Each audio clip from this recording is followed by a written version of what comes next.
This is crazy because I'm literally the only person here. Like, how is there not more people at these amazing sites?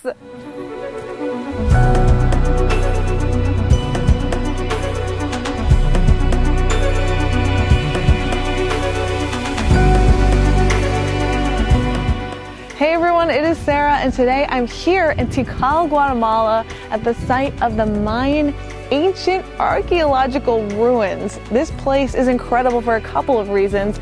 Number one, because it's 5,000 years old, there's 10,000 ruins, but only 7% are uncovered. And the other thing is, there's literally no one here. I don't understand how there isn't more tourism here. So join me as I show you the incredible ruins that this place holds. Guatemala captivates travelers with its extraordinary landscapes and civilization-spanning culture that reaches back centuries. And it also holds a special place in my heart because it's where my husband is from. He left Guatemala for good at 10 years old to pursue education in the U.S. And for years we've talked about coming back to his homeland and exploring its fascinating history. This year, that dream became a reality. To begin our journey through Guatemala, we started in Peten, the land of Maya and home to the awe-inspiring pyramids of Tikal. To gain a deeper understanding of the Mayan people and educate ourselves properly, we met with Marlon Diaz, who's the founder of GEM Trips. And he has a team of expert guides of the ancient Mayan ruins with a focus on Guatemalan history, biology, and archaeology. During our 3-day journey through the temples and jungles, we explored not only the Mayan civilization, but also the surrounding areas of Flores and Ixpanpajul National Park. Here, we walked across spectacular suspension bridges and twisting paths on the Skyway, enjoyed a very cool Mayan-style swing, and Louis even explored a bit of his Mayan roots by trying termites. All right, so our guide Marlon here, hi Marlon, he told us that you can actually eat the termites in the nest that's here. So for educational purposes, obviously I volunteered to try some, right? That's true. They taste sort of like really piney, you know, like a green vegetable would taste. I may be an adventure traveler, but eating bugs has never been on my bucket list. Exploring the ancient Mayan pyramids was, though. Our next stop was to visit the ruins of Yaxha and Tikal, which are two great examples of Central America's greatest civilization. The most striking features are the towering, steep-sided temples rising to heights of more than 44 meters. But what distinguishes both of these ancient kingdoms are its jungle setting. Many of the plazas have been cleared of trees and vines, its temples uncovered and partially restored. As we walked beneath a dense canopy of rainforest, Marlon filled us in on its fascinating history. Tikal, with 10,000 buildings and only 7% of it uncovered, makes that one of the largest Mayan cities and very impressive buildings. With the LiDAR technology recently, they found that the city was not 90,000 people but 200,000 people. So that was one of the largest cities on earth at that time. So it is more than 5,000 years of civilization. And Tikal is like a very good sample of what this civilization achieved with all this architecture, the calendar, the guidance system, the achievements of this dynasty that was in charge of Tikal. The steps, they are always or too little or too big.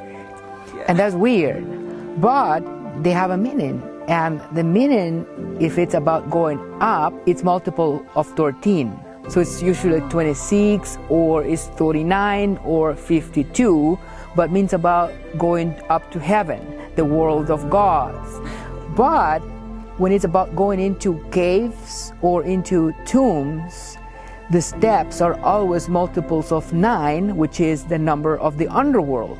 So there's always a meaning on the staircase, and that explains why the steps sometimes are little or sometimes are big. This is a residential palace. This palace was built by 741 AD and was inhabited and built by the greatest king the city ever had. these cities are under excavation, and every time, every year, there are new reports of new discoveries and new things that explain and make connections about what was going on with these royal families back then. This city was in splendor in the late Classic period, which is from 600 AD to 800 AD. And back then, the other continents like Europe, they were like in dark ages, so they were not as brave as the Mayans were here. So this was like the most brilliant civilization of the world at that particular time. There were 2 floors in this palace, and the rooms on the second floor, they are bed. Most of the rooms on the first floor are offices, except for one. They think that the king was so old that they didn't want the king to come upstairs anymore, but they built a bedroom for the king in this floor, in the first floor, so he didn't have to go upstairs. So this is a bed right here, and this is the king's bed? This is the king's bed. They had drainage, they had latrine systems, they had rainwater collectors, they had so much. Astronomy. Every building is connected with astronomy. Every building has a connection with the longest day of the year, the shortest day of the year, and all of that. Constellations. A lot of buildings, they match with like the Seven Sisters or Orion, so they were really good sky watchers, and they really connected all the architecture with their astronomy. The Mayan version of 2012 is the end of an era. Okay. The end of a 400-year cycle and the beginning of another one. So in the Mayan point of view, they never thought that was the end of the world. And actually, they didn't like the idea of promoting it like the end of the world. That's literally what Hollywood did. Right. And are these wood pieces, are these original too? Some of them are, and some of them are replacements. Yeah. But some of them, the ones that are original, they have been there for 1,500 years, and it's incredible how the Mayans knew how to cure the wood. I mean, maybe some mixes of salves or something, but it was like a way to keep termites away of the wood. So termites never ate this wood for hundreds of years. It's like there's just so much more to discover here, and they've only scratched the surface. That's right. Absolutely. So cool. Yes, So it is. cool.